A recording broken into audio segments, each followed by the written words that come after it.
What's up, YouTube? It's your girl Ayana, aka the Crafty Notary, and I had already planned my social media for January. However, I forgot to get a video in between yesterday or today and the 30th. So here I am today, impromptu. Today is Wednesday, and I am on my way to the office for the first time in over a month. So I was out for the last 2 weeks of December, and so I am headed in today. Let's crank this heat down. It is a bone-chilling 47 degrees in Florida, here in the Tampa area, and I know I have friends from Michigan who seem to think that 47 degrees is spring and they will put on shorts. However, us Floridians usually will put on a coat and a hat. And you guys know I don't have hair, so I have to put on a hat. So what's been going on with you guys during the month of January so far in the new year? The new year for me has started off to be very fruitful. I've had some signings. I've had some runs, which is what I'm predominantly focusing on these days, are runs. And so I've had some runs, and I am grateful for that. And today I wanted to come on and talk about something that plagues this. Geez, this sun is. Oops, I dropped the handicap placard. I want to talk about something that plagues this industry and notaries across the board quite often, and that is the cost of doing business. Now, when you are a business owner of any kind, it does not matter what kind of business owner you are, you will have costs and expenses that you will incur throughout the year for your business. Now, the good news is that most of these costs and expenses can be tax deductible or are tax deductible. So you can write these things off on your taxes to offshoot your profit or offshoot the money that you brought in order to pay less taxes. So, and I'm not a tax professional, I'm speaking from experience. But a lot of notaries I'm finding are jumping over the cost to do business, and they're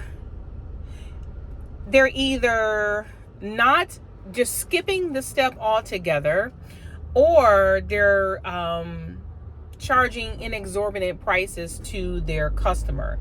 Now, I'm all for some expenses being charged to the customer. This happens across the board. You go to a gas station, you use your card, they charge you the card fee. That typically does happen. And so it's customary, if you incur a fee for your card transactions, that you may charge that fee back to the customer if they're willing to pay. I personally won't go to a place where they charge me the card fee, because I prefer that to go to a place or a business where they incur that cost incur that expense as a cost of doing business. So what am I talking about specifically? There are a few things.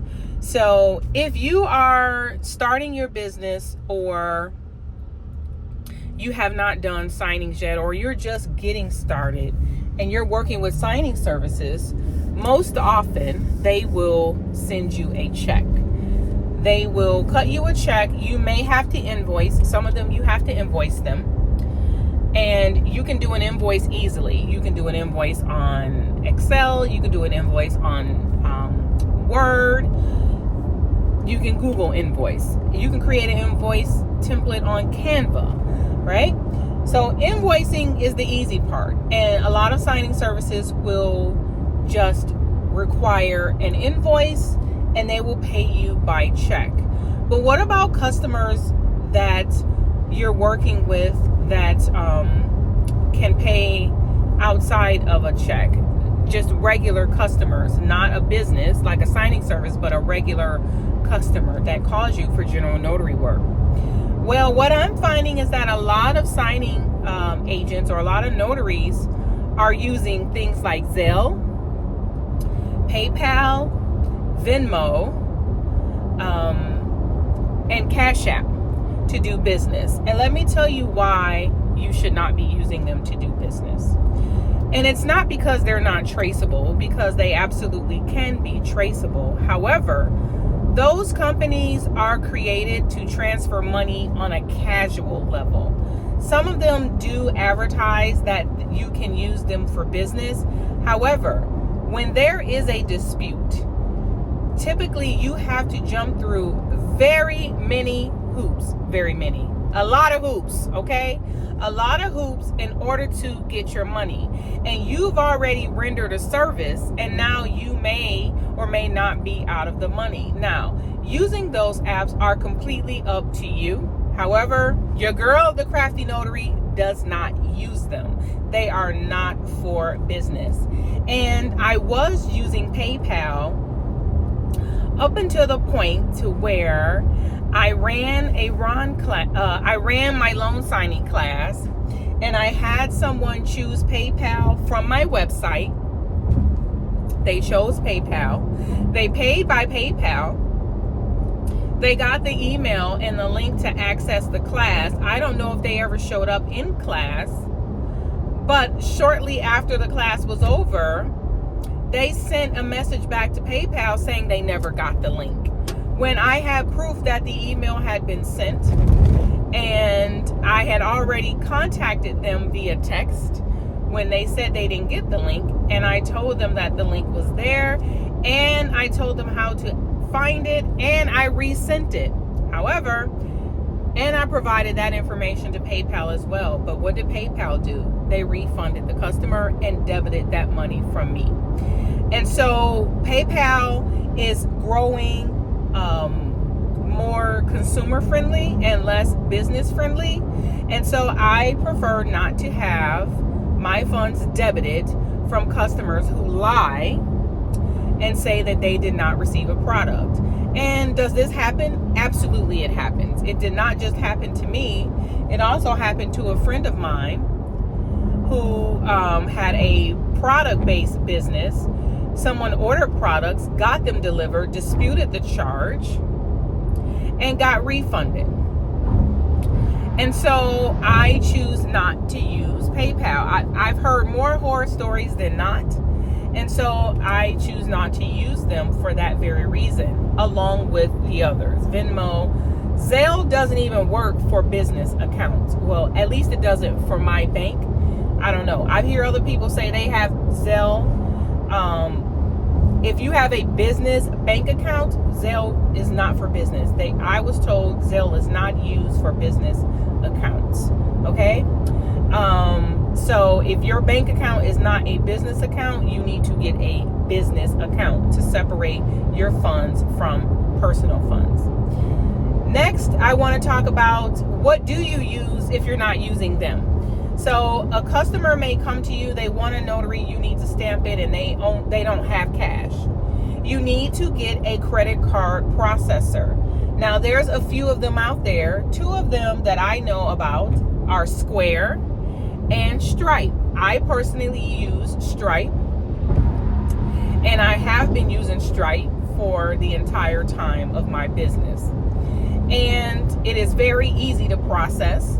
There is an app that you can download to your phone. So if you're in person and they have a card, you can process that card right in the app, right there, without sending them an invoice.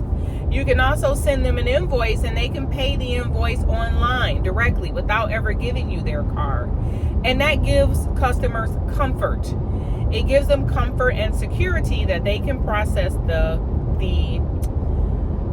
payment securely through Stripe and not ever compromise their card.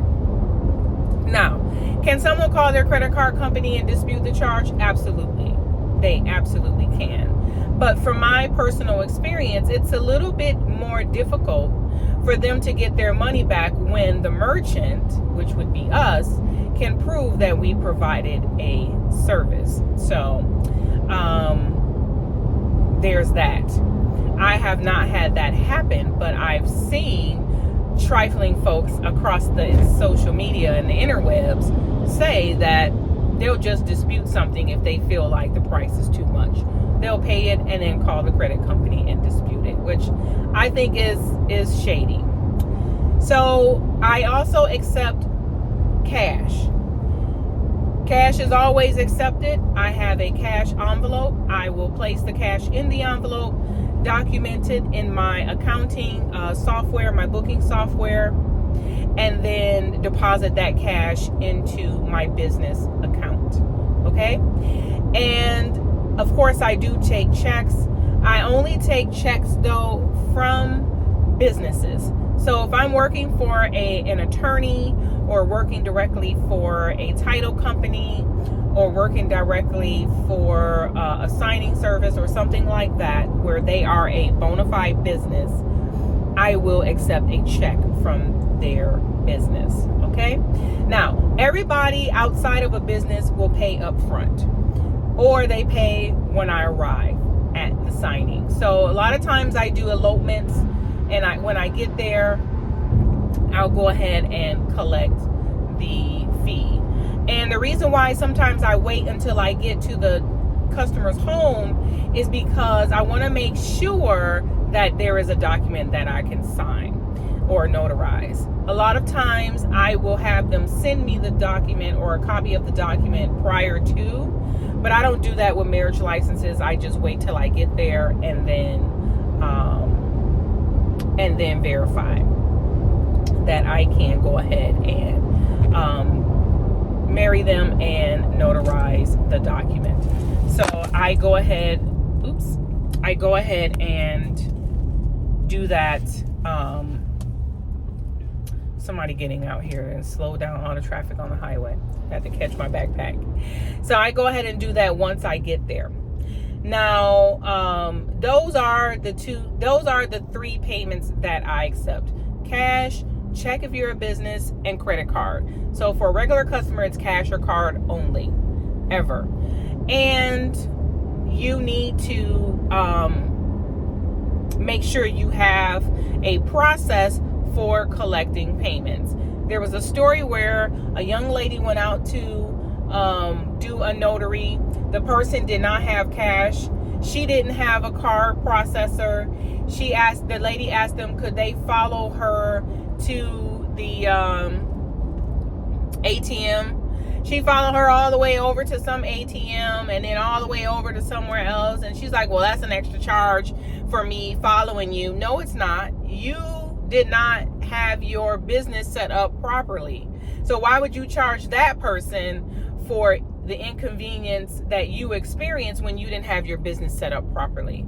Now, does Stripe charge a fee? Yes, they do. It's a very nominal fee. It's like 2.5% plus 20 cents or something like that. And typically that's how they go.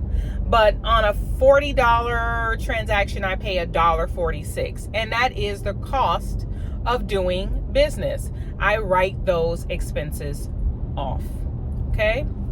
I write them off.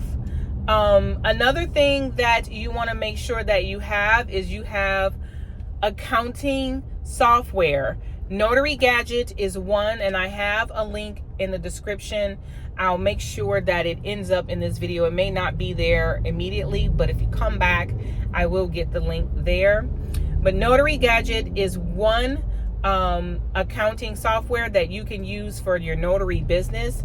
I add everything in there. So I add general notary work, I add RON work, I add loan signing work in that software, including marriage license. I add all of that there. So I believe it's $9.95 a month. Very inexpensive. You get a profit and loss statement at the end of the year that you can give to your tax professional, and boom, you're done. I also use Zoho One. I used to use QuickBooks. I just switched over from QuickBooks to Zoho One. Zoho One is a suite that has a bunch of different applications, but more importantly, they have an accounting software. And again, I use that as well because my LLC does not only bring in my income, but it also brings in my husband's side income as well. So I also use Zoho One. You can definitely try that out. It's $45 a month, I believe, or $45 a month per employee. So you can definitely try out Zoho One. And again, those are costs to doing business. You need accounting software for your business. You want to make sure that you're running a business and not a hobby, right? If you don't have all these things in place, you're just doing a hobby. You're just running a hobby, right? You're doing notary as just a side business, just a side hustle or a hobby. But when you're running a business is set up properly. You have a bank account, a business bank account. You may have a business credit card that you use for expenses. You have accounting software, whether it be Notary Gadget, QuickBooks, Zoho, whatever they have out there. And you have payment processors. So those are all things that you need to have for your business before you get ready to go out here and start taking signings. Okay. All right. I'm going to end this video here because this traffic is backed up. So I got to pay a little bit closer attention. But as always, subscribe to my channel, drop a comment below, and I will be sure to answer you. Like this video and share it with others. And until the next time, I'll talk to you guys. Peace.